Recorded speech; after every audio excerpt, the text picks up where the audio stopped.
సచ్చిన చేప కన్నా రేటు ఉంది లేదా 150 200 సచ్చిన రొయ్య కన్నా లేదా ఎండిన చేపకు రేటు సచ్చిన చేపకు రేటు సచ్చిన రొయ్యకు రేటు. నువ్వు చచ్చేవాడన కొంటడా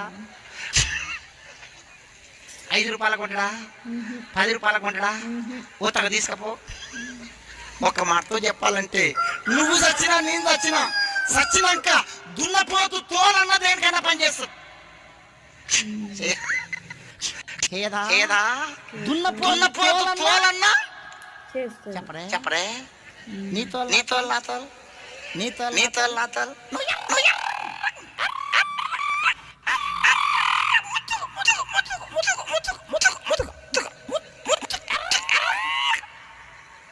కొంచెం ఎర్ర కొంచెం అన్నాగరు కట్ల పాలగా తిరుగుతా ఉంటారు అర్థం కాడ.